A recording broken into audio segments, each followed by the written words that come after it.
Instead of cross-examination, you're given a report.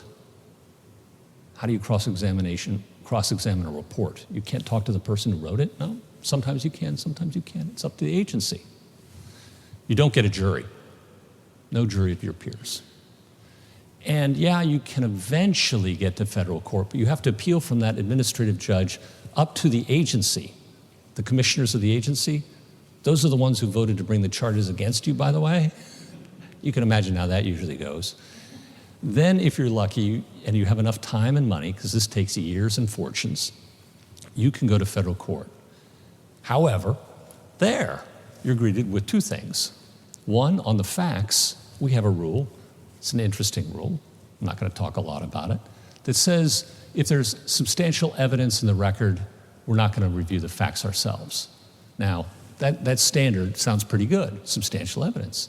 But it's been interpreted by courts to mean more than a mere scintilla. Now, I don't know what that means. I still am not sure.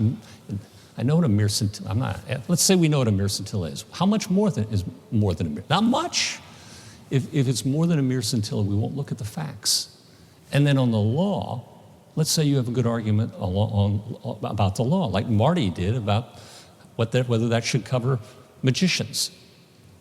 Up until recently, you guys may have heard of Chevron, courts would defer to the agency's interpretation of ambiguous statutes as well. So your opportunities for getting judicial review are virtually non-existent in a world like that.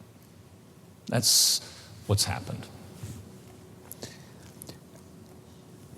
And is that why it was important to overturn Chevron so that people could get judicial review?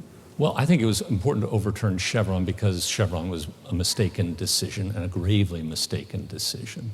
And I've been writing about this for a long time. And I just came to see how it impacted individual after individual. I'll tell that story of Mr. Denise Robles real quick. I alluded to it earlier. Here's a guy who's in this country. He's married to an American. He has 4 American children. And there are 2 statutes about him becoming a citizen. One says you can apply for admission immediately and seek relief from the Attorney General. The other says, no, you got to wait outside the country 10 years. And they seem to conflict, these 2 statutes. In fact, they do. That's another problem, right? 2 conflicting statutes. And the 10th Circuit, my old court, had to look and decide which one controlled. And it said, well, the first one does. So people in his shoes can go ahead and apply. They don't have to leave the country for 10 years to apply. And he relied on that judicial precedent. He relied on that, and he made his application. The agency sits on it for 6 years? 6 years. 6 years. His application sits for 6 years, and then they come back to the man and say, the 10th Circuit is incorrect. These are ambiguous statutes. We believe the second one trumps the first, so now he has to spend 10 years outside of the country and start all over again. That's what Chevron did to ordinary Americans in cases I saw day in and day out. And listen, who's going to win in a situation where agencies can shift the meaning of laws like that? Who's best able to deal with it? I'm not worried about the big companies.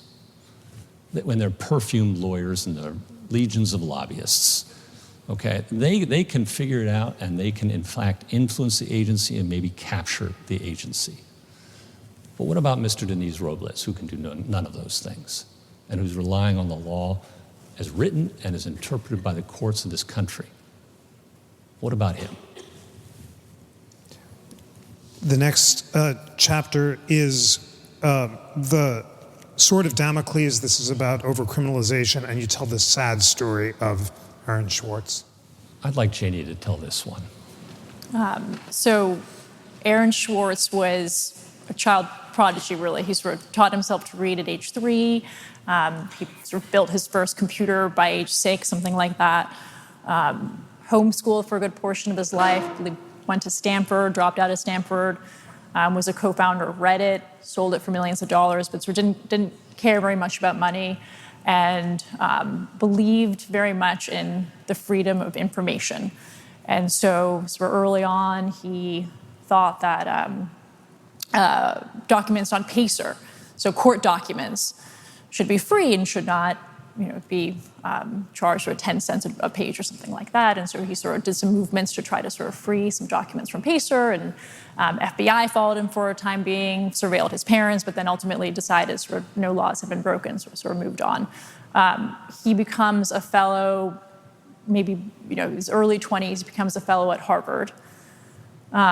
Becomes close from back in his Stanford days, actually, with Lawrence Lessig,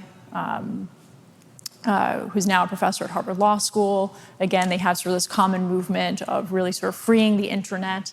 And one day he decides to connect his computer to the MIT network, where his father for a time worked and had gone to school there, connect to the MIT network. MIT has a long history of hacking, and he starts downloading millions and millions of articles from JSTOR, which is a collection of academic articles. And for a time there was like a sort of cat and mouse game where JSTOR notices these millions of articles being downloaded, contacts MIT, they try to sort of switch, there's some technical things happening, basically a cat and mouse game, and he's eventually caught. JSTOR says, he returns the articles. Didn't have any copies, returns the only copies he had, and JSTOR says, listen, we prefer no charges to be brought. This matter is settled. State brings some trespass charges against him, also drops him.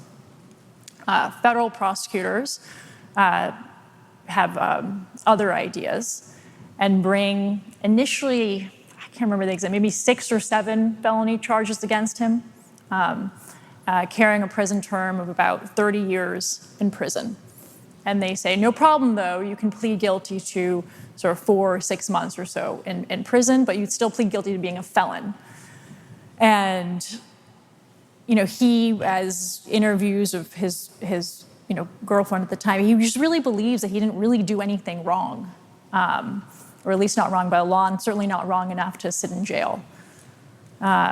So he says, no, I'm not going to take that plea bargain. Federal government says fine and adds 5 more felony charges, ups the potential prison time to 50 years in jail. His mom becomes sick, his money's dwindling, and he eventually commits suicide a few weeks before going to trial. And again, interviews from his family at the time and girlfriend at the time, they all say that he just couldn't stomach the idea of being called a felon and going to jail. And the prior year of interacting with the federal prosecutors just essentially broke him. And Lawrence Lessig wrote a very moving piece that essentially said, listen, his methods are not my methods, and I get wrong, but I also get proportionality. And if you don't get both, you don't deserve to have the power of the federal government behind you. And so right here was a kid, and did he deserve this? For 50 years in prison, that's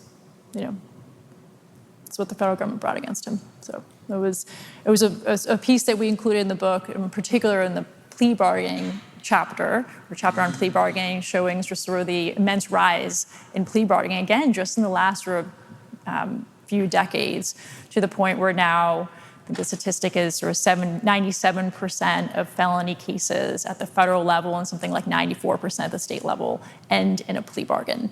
And Aaron Schwartz's story is really demonstrative of sort of what happens often in these plea bargaining cases, which is that there's immense pressure to bear to plea bargain. And if you don't accept the plea bargain, there's often more pressure to bear on you. And the substitution of plea bargaining for jury trial means you lose all of your constitutional rights at trial. And Justice, was the Aaron Schwartz case a result of an overbroad law or of lack of prosecutorial discretion? And how did we get to the point where plea bargains replaced jury trials? Yes, and yes. It's hard to ignore the fact that when you have 6,000 federal statutes, criminal statutes on the books. I mean, how many do we have for fraud? We gave up counting. Oh gosh, I can't remember. A lot. A lot. And every year they propose new ones. Right. Yeah. I mean, we got wire fraud. We got mail fraud. I get that. But now we have like something called honest services fraud. And nobody, that's been on the books for 20, 30 years, nobody knows what it means. We got another one on identity theft. Good, nobody wants identity theft, right? But it's written so broadly that if you round up your hours as a lawyer, you might be guilty of it. If you charge somebody for tuna, but you serve them trout, little upcharge there, you're a federal identity thief, okay? Yeah, I'm not kidding. It's real. It's real. Go read the U.S. reports. I know he doesn't believe me. It's true. When you have so many laws that cover so much terrain and that carry incredibly and ever harsher penalties, what are you going to do? You're going to plea. You're going to plea like Aaron Schwartz. You see the pressure. We incarcerate today in this country more than almost anybody else on the planet. We incarcerate people for longer than almost anywhere else on the planet. There are more people today serving in life sentences in prison today than there were serving for any duration in 1970. Think about that. That's happened in my lifetime. And it's just part of the explosion of laws. And does it lead to questions about prosecutorial discretion? Or do you say that's a vigorous prosecutor enforcing the laws? I don't know. That's all in the eye of the beholder. But does it lead to a world in which we come close, or should we worry about someday coming close to what Stalin's police chief said? Show me the man, I'll show you the crime. There's another powerful story about overcriminalization in the Three Freedoms chapter, and that's the story of the criminal hairdresser, Isis Brantley. Who wants to tell that one? You want to do Isis? Go for it. Go for it. Okay. So Isis Brantley is a hair braider. She learned braiding from her mom, I think, at the age of 6. She grew up poor, and it was a way to make money, really. And her daughter worked her way out, through college, hair braiding, and she really built a following. She believed not only in braiding hair, but in teaching hair braiding. She viewed it as sort of a real ancestral sort of art form. And she's in her salon one day. Salon does only hair braiding, and as she describes it, 7 police officers, 5 wearing uniforms and 2 undercover, raid her salon, like a strong force, she described it, and handcuff her. And she has no idea what's going on. And they say, we're taking you to jail, and they do, in fact, take her to jail. And there she learns that she's in jail because she is hair braiding without a license. This is in Texas. And she says, license? Why do I need a license? And they said, well, you need a barber license. She says, barber? I'm not a barber. I braid with my hands. I don't cut. I don't use chemicals. And on top of it, your barber schools don't teach hair braiding. So what would I be doing in a barber school? And the barber school costs thousands of dollars and hundreds of hours of time that she does not have. She decides to fight this, much like Sandra Yates.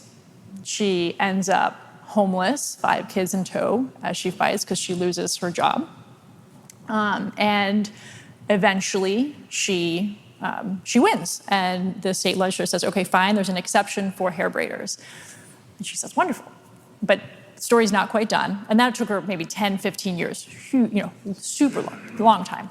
And they said, but you can't teach because you need to have another license to teach. You need to be a barbershop license. And she said, but I'm not a barbershop. So a barbershop requires something like, chairs with sinks and certain spacing, this and that. She said, I just need a chair because all I do is braid hair. And so she enters another battle of another several years until she also then wins that too. She's another sort of heroine of that chapter because she really, I think it took her in all 20 years until finally she persuaded the state to remove license requirements for hair braiders. But again, what did it cost her? She was homeless. She lost her business.